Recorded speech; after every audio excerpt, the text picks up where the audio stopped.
before I talk about how we use teams, let's talk about the stages of development for a group or a team. We talk about orientation, where the group comes together. It's supposed to be told what its goals are, how it's supposed to accomplish those, what the time frame is, the basic operational requirements for the team. And sometimes, in fact often, during that process, there's a redefinition because people will bring new ideas. There may be some new realizations about why the team was formed, and the goals become clearer and more specific as you try to put a team in place to do something. Then comes coordination. Who has to do what? Who's assigned to what responsibilities in the overall functioning? And with that comes time frames and deadlines.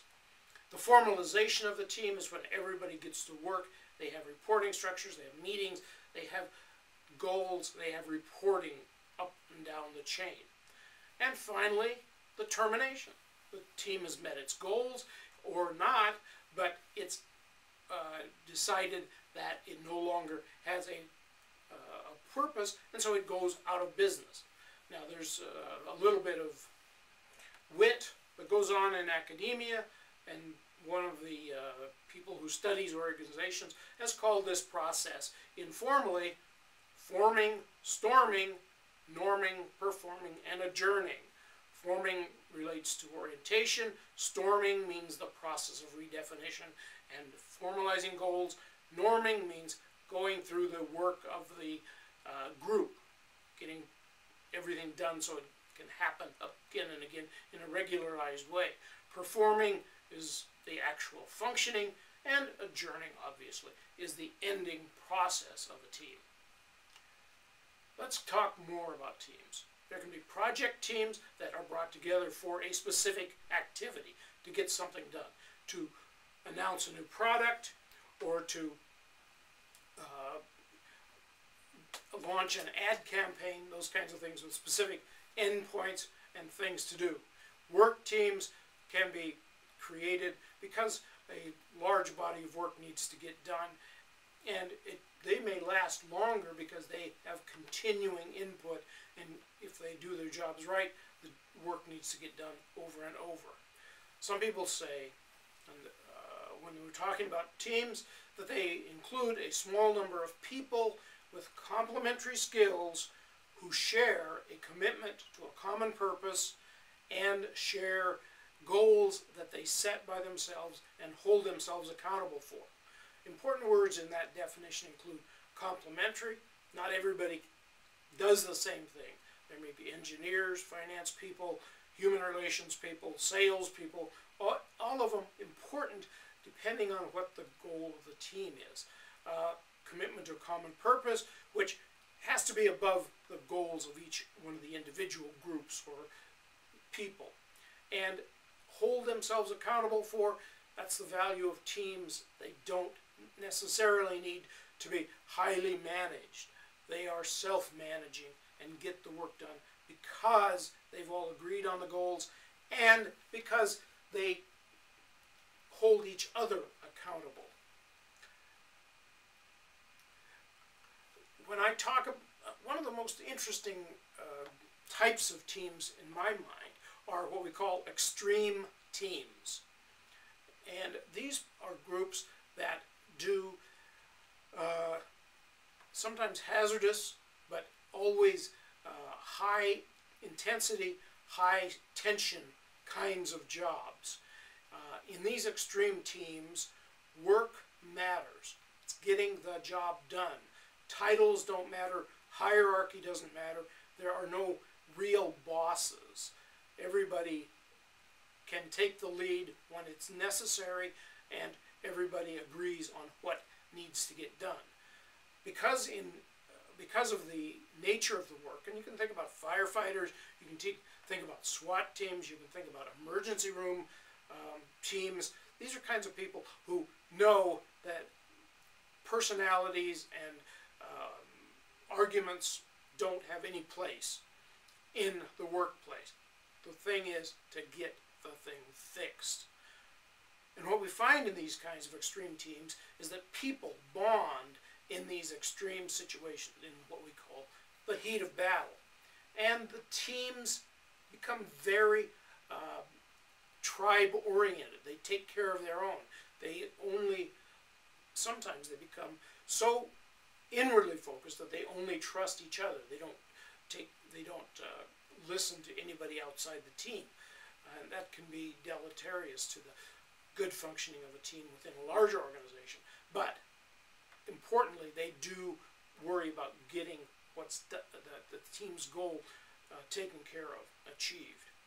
And they develop extreme goals, deadlines, and pressure, which they put on themselves. Very interesting type of teams. I did an academic paper on extreme teams, and I focused on the early teams from the U.S. military who went into Afghanistan shortly after 2011. These teams, and they were about 8 people on a team, had varied skills, everything from munitions to medical. They all had good language skills, could speak the language of the people that they were meeting in Afghanistan. They didn't look like military people. They grew beards. They they dressed like the local people. They rode horses. They were out well beyond the reach of any assistance from other U.S. military people if they needed it. And they even, there's a wonderful story that says when they were asking for equipment, they had to requisition saddles from the U.S. Army, which hadn't used saddles, obviously, in about 80 years.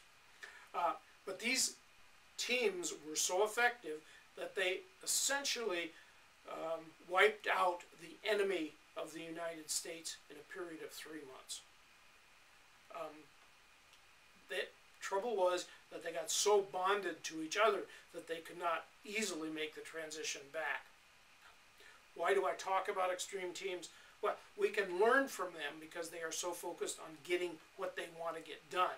They are so communicating to each other at a completely honest and without any guile, that their communications are actionable on the very front, and they work extremely well to get done what they need to get done. High-performance teams operate in what we call participative leadership. Anybody can be the leader, everybody can contribute, and the goals of the team become immediately the goals of the individuals. They share responsibility. Nobody gets blamed, nobody points fingers. Everybody is equal. Their purpose is complete within the team. They know exactly what they're about.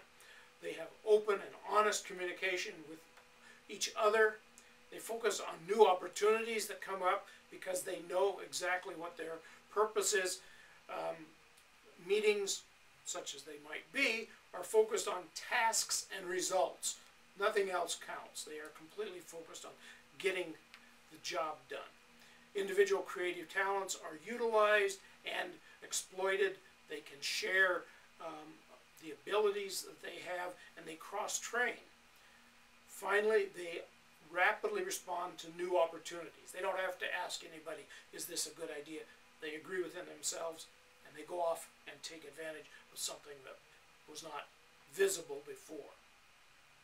Okay, let me switch gears for just a second, because virtual teams are a new kind of organization that we are seeing in our highly interconnected world. And they are somewhat different from the high-performing teams, although there can be some overlap. Virtual teams may never meet with each other. They can be completely connected electronically. In addition, they are fluid. They change as requirements change. The membership may expand or contract as things get done in the assignment. The communication is primarily electronic. It can be Skype. It can be through telephone. It can be any number of different ways.